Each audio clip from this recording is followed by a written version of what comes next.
tunahitaji mabadiliko kwenye mifumo ya uchaguzi, na sababu ziko nyingi, na makamu mwenyekiti wetu atakuja atazungumza mambo mengi ili watu wa Kilombero mfahamu ni kwa nini kwa sauti moja tunapaswa kuunga mkono maamuzi ya Chadema ya kuhakikisha tunafanya mabadiliko kwenye mifumo ya uchaguzi kabla hatujaenda kwenye uchaguzi.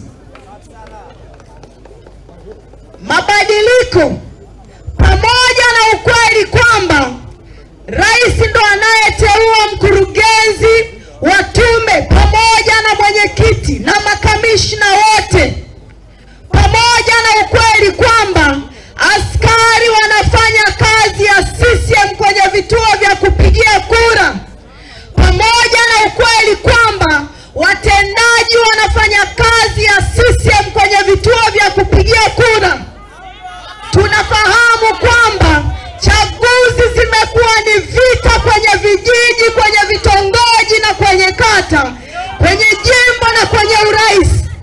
Lakini kuna kitu kibaya sana pia ambacho kinatokea kwenye uchaguzi, ni watu kufa wakati uchaguzi unaendelea. Kwenye uchaguzi wa serikali za mitaa mwaka jana,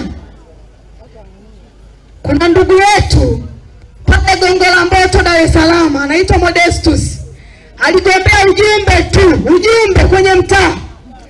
Wakati akihangaika kupambana na wanaotaka kuweka kura bandia kwenye masanduku ya kura, askari walimpiga risasi. Ukienda pale Manyoni, kuna ndugu yetu anaitwa George Juma Mohamed, alikuwa ni mgombea katika kurupushani za uchaguzi.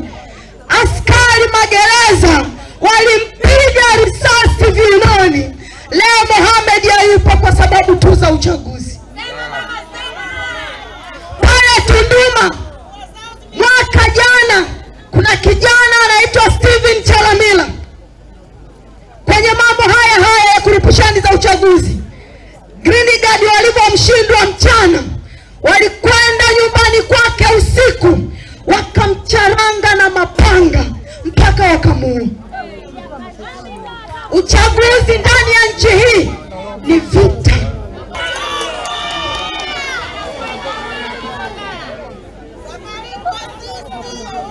Na kwa sababu ya mazoea, CCM hawataki kutoka madarakani. Kipindi chote CCM wanawaza madaraka. Mmesikia? Watu wetu wanatekwa kila siku. Ndani ya nchi yetu tunaishi kama digidigi. Ukiwepo leo, kesho uelewi kama utaamka salama. Walimteka ndugu yetu Mdude usiku wa manane, yuko na mke wake na mtoto mdogo, hata mwaka hana. Na tunavyoongea hivi hatujawahi kumuona tena Mdude. Lakini kuna kijana wetu anaitwa Amani Manengewe pale Mwanza, ni kijana ambaye alikuwa ni sumu kwa CCM. Walikuwa wakimuona wanatetemeka. Walipoona hakuna namna ya kumdhibiti, walimteka yule kijana, mpaka leo hayupo tena, hajulikani alipo. Hapa juzi wamemteka rafiki yetu anaitwa Kaswahili. Alikuwa anakuja kwenye mikutano kama hivi, anarusha mikutano yetu live kwenye mtandao unaitwa Clubhouse. Wametoka Serengeti na Victoria, wakati anarudi Dar es Salaam alipotelea hapa katikati. Hatujui walimtekea sehemu gani, lakini ninapozungumza hayupo na hatuelewi yuko wapi. Mwaka jana walimuua mjumbe wa sekretariat ya Chadema, mzee wetu Ali Kibao. Walimshusha kwenye gari. Ukitaka kujua hawana aibu na wamefika mahali pabaya, walimshusha ndani ya gari. Watu wanatazama. kesho alikutwa ametobolewa macho, amekufa. Juzi wakati tumeenda Tanga, tumekwenda kuitembelea familia yake, tuliwakuta watoto na mke wake. Mke wake hakunyanyua kichwa chake tangu tulipoingia mpaka tunatoka analia. Hakuwa analia kwa sababu amepoteza mume wake, kwa sababu wengi wanakufa, sio. Alikuwa analia kwa sababu kuna watu wenye roho mbaya wamekatisha maisha ya mume wake. Alikuwa analia kwa sababu kuna watu kwa ajili tu ya madaraka wamekatisha uhai wa baba wa watoto wake. Ndio maana alikuwa analia. Nchi hii inafuata misingi ya utawala wa sheria. Kama mtu amefanya makosa mahali, sheria iko wazi. Sheria haisemi kama mtu amekosea auawe, sheria haisemi. Kwenye katiba ya nchi yetu pamoja na sheria zote, hakuna mahali ambapo mtu akiwa anaipinga serikali anatakiwa auawe. Hapo mahali kwenye katiba haipo, hata kwenye sheria zetu hakuna. Ndio, ni kweli kabisa. Watawala wametoka kabisa, hawataki tena utawala wa sheria. Wanaendesha nchi katika mfumo wa kidikteta, na tulikuwa tunaamini kwamba kama tungekuwa na wabunge wanaojua wajibu wao pale Dodoma, wangekuwa wanapaza sauti kuihoji serikali. Kwa nini watu wetu wanapotea? Kwa nini watu wetu wanauawa na serikali imekaa kimya? Tulidhani bunge lingekuwa limechukua jambo hili kama jambo la dharura. Watu kuuawa, mtu ambaye anazaliwa mara moja, anakufa mara moja, thamani yake huwezi ukaifananisha na chochote.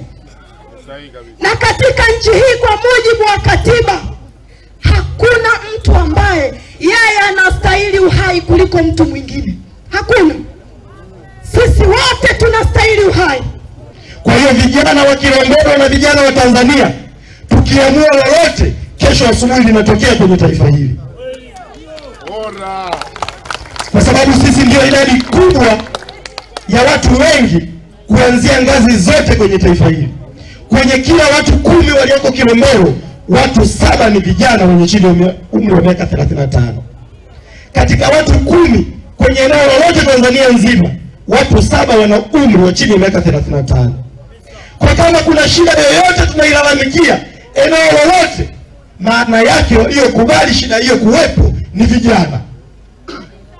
Ndiyo maana nimesimama hapa na nimekuja kuzungumza na vijana wenzangu kwamba Mwalimu Nyerere alisema taifa linahitaji vijana jeuri, vijana waasi dhidi ya mifumo kandamizi. Kwa hiyo watu wa Kilombero na vijana wa Kilombero, kama mna jambo lolote mnalichukia, kama mnalalamika kwa wazazi wenu na ndugu zenu kufukuzwa kwenye hifadhi, maana yake vijana mkikataa hakuna atakayeondoka. Na ndugu zangu, ni lazima muelewe, ukisikia kitu kinaitwa hifadhi, maana yake ni kwa manufaa ya nani? Hifadhi maana yake inapaswa kuwa na manufaa kwa raia. Hifadhi yoyote ambayo raia wanailalamikia haipaswi kuwepo.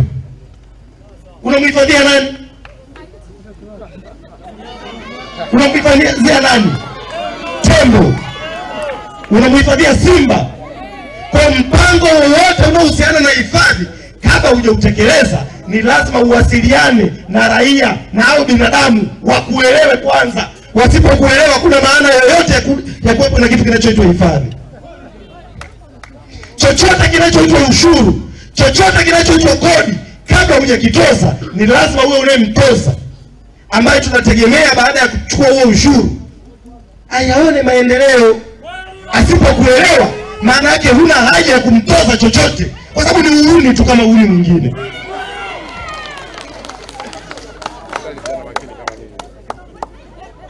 Sasa kabla sijaendelea, wako watu wanadhani hizo changamoto ambazo kila siku ya Mungu tunazilalamikia, mnafikiri changamoto hizo zitatatuliwa na CCM. CCM hawawezi, kwa sababu maisha yenu hayajawahi kuwa kipaumbele kwao. Ndio maana kila siku ya Mungu wanahangaika na yeyote wanayedhani atawaamsha Watanzania waliolala wasiamke.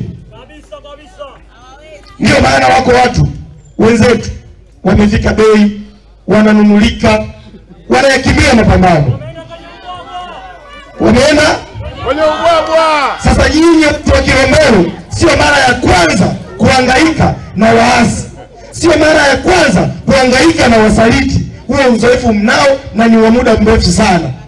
Kweli. Na mmekuwa mkifanya hivyo kwa sababu hamko Chadema kwa sababu ya fulani. Hamko Chadema kwa sababu ya mtu fulani ndio kawafanya mwepo Chadema. Mko Chadema kwa sababu mnaamini chama hiki kimebeba matumaini ya maisha yenu, mnaamini chama hiki kitaiondoa CCM madarakani na pengine kiwapeleke nyie kwenye nchi ya ahadi, nchi ya asali na maziwa ambayo tunatamani kuwepo. Ndio na maana mimi kokote ninakokwenda na washauri wana Chadema na Watanzania wenye mapenzi mema, kwamba tusiwe na muda wa kupoteza wa kuwajadili watu waliokimbia chama chetu, watu waliokubali kuuzwa, watu walioamua kufika bei. Hatuna muda wa kupoteza. Yeyote aliyekimbia mapambano haya, tunachopaswa kukifanya ni kuutumia utamaduni wa Afrika kudili nao.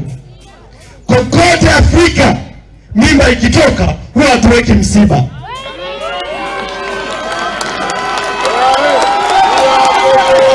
Yeyote aliyekimbia chama hiki, yeyote aliyekimbia mapambano, asifikiri sisi Chadema tutatandika mikeka eti tulie tuweke msiba. Hiyo ni mimba iliyotoka.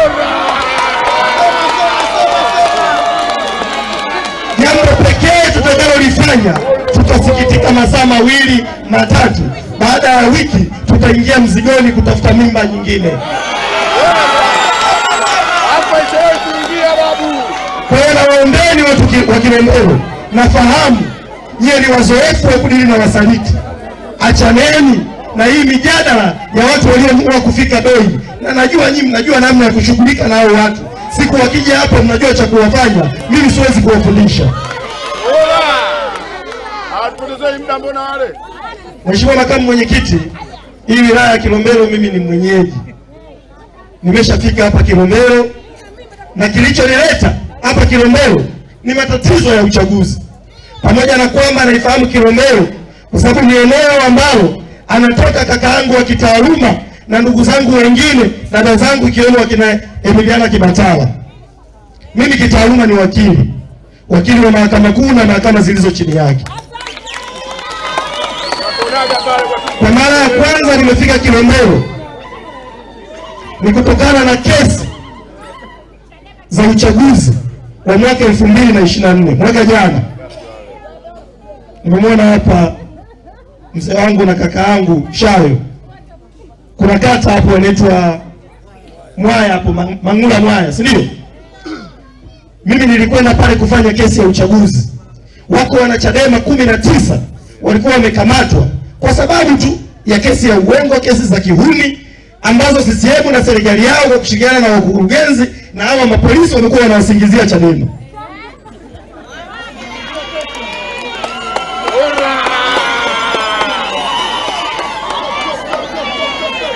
Tumeenda kwenye ile kesi na wao walikuwa wanadhani Chadema sisi ni wanyonge.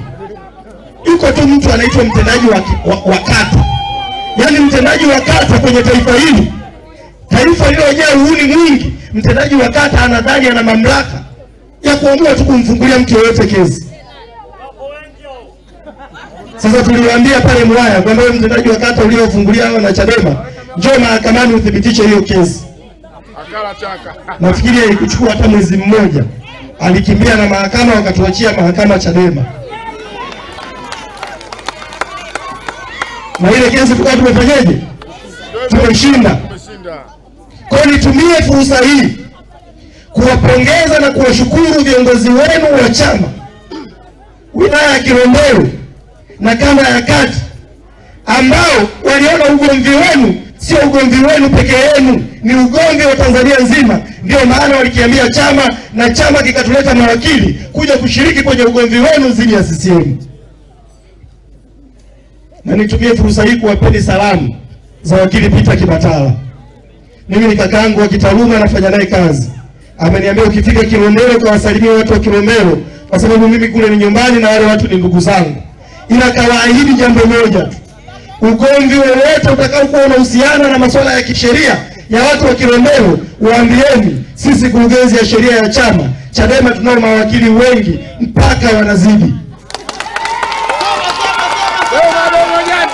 Kwa kwenye jambo lolote linalohusu haki ya maisha yenu, ni lazima mjue huo ugomvi hautakuwa ugomvi wenu peke yenu. Hiyo noma tutaivaa wote. Kamanda, tunakuelewa. Tumekuja na ujumbe mmoja tu wa no reforms no election. Kusipo kuwepo na mabadiliko ya sheria za uchaguzi, huo uchaguzi hautakuwepo. Sasa CCM ni waongo na hawana aibu. Unajua bora uwe muongo una aibu. CCM ni maongo na hayana aibu. Wanasema eti wamefanya mabadiliko ya sheria za uchaguzi mwaka jana. Ni kweli mwaka jana wametunga sheria inaitwa sheria ya Tume Huru ya Taifa ya Uchaguzi. Kuna kama anasema wamebadilisha jina. Ni kweli wamebadilisha jina, kwa sababu sheria hiyo ni mpya, ila hakuna chochote cha maana imebadilisha. Inaitwa sheria ya Tume Huru ya Uchaguzi, wakati bado anayechagua mwenyekiti wa tume na viongozi wote wa tume ni rais, na ndio mwenyekiti wa Chama cha Mapinduzi, na ndio mgombea tena wa urais kwa mfano mwaka huu.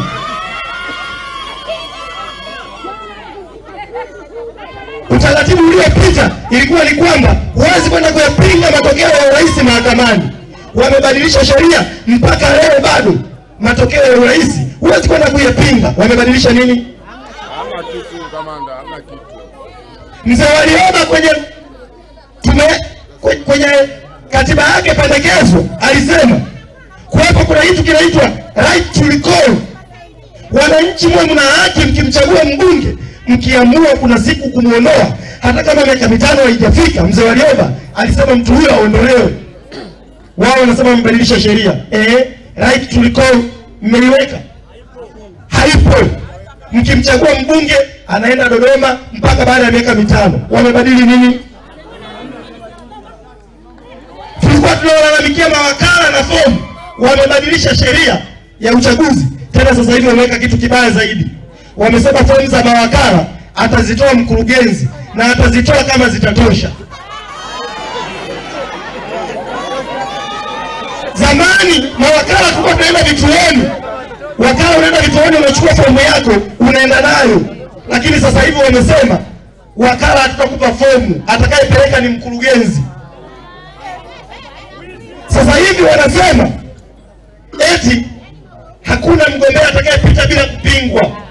Tumebadilisha kwa sababu hata kama utakuwa peke yako watu wataenda kukupigia kura. Waongo. Kuna mtu kauliza swali zuri mamangu, wakala nani? Huyu atakayehesabu kura za hapana ni nani? Waongo wanasema sasa hivi mkurugenzi